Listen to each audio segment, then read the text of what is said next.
Selamat malam, saya Raffi Ramadhani. Selamat datang di segmen politik.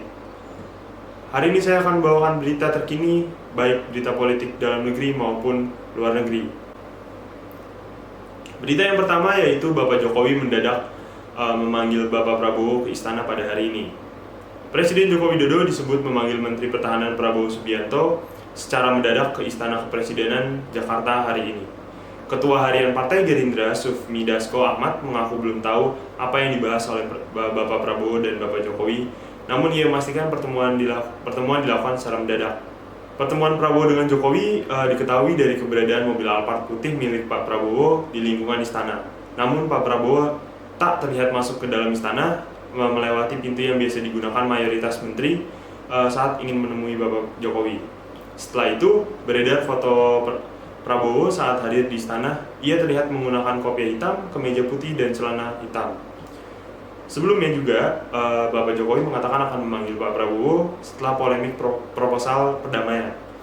Hal itu disampaikan usai muncul penolakan dari Ukraina dan DPR RI. Usulan-usulan itu adalah menerapkan gencatan senjata, menarik pasukan 15 km dari posisi depan ke zona demilitarisasi yang baru, dan mengerahkan pasukan PBB ke daerah demilitarisasi. Berita yang kedua yaitu Ibu Puan Maharani dan Bapak Agus Harimurti Yudhoyono akan bertemu untuk menjajaki rencana damai PDIP dan Demokrat.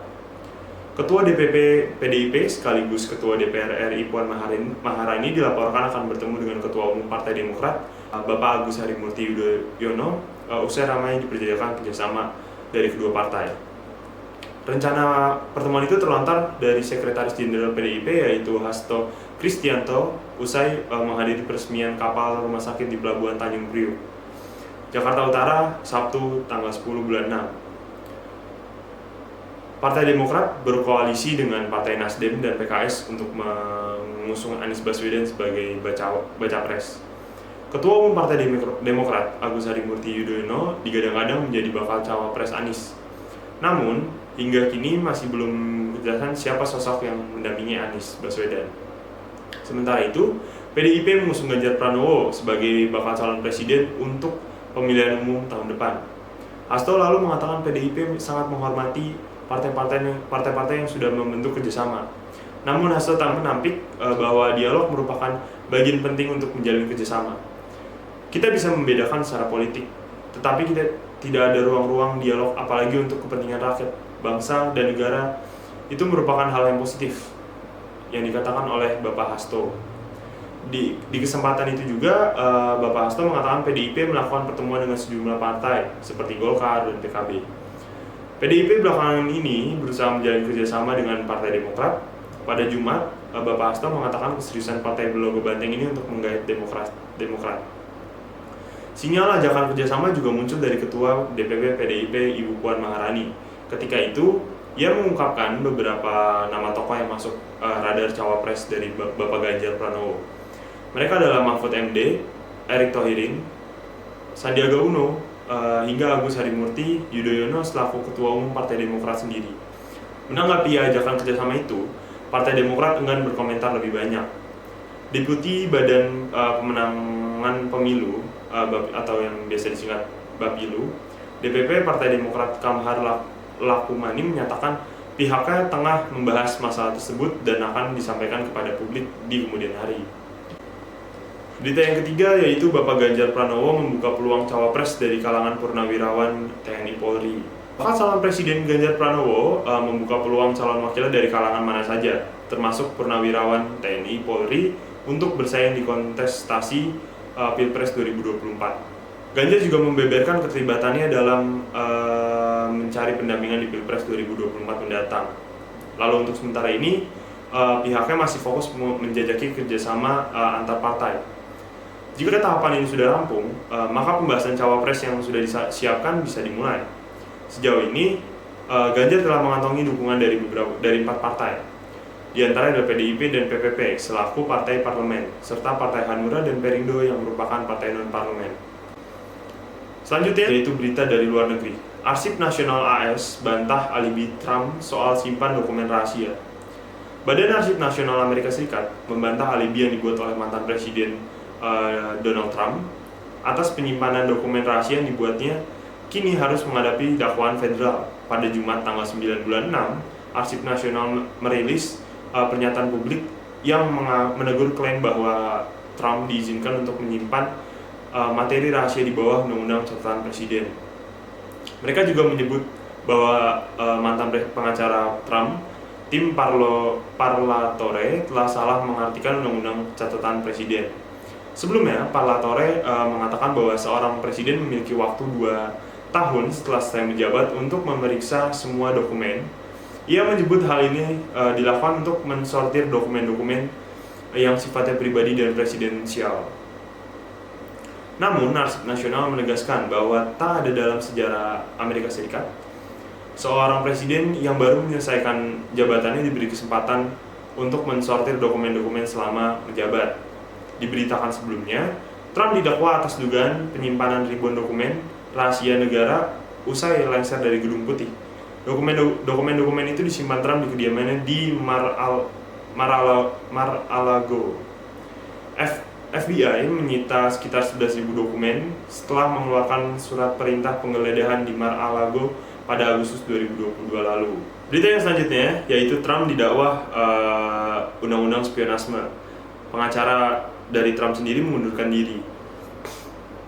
Dua pengacara Donald Trump mengundurkan diri dari 1 hari setelah mantan presiden AS ini didakwa atas tuduhan secara ilegal menyimpan dokumen rahasia negara.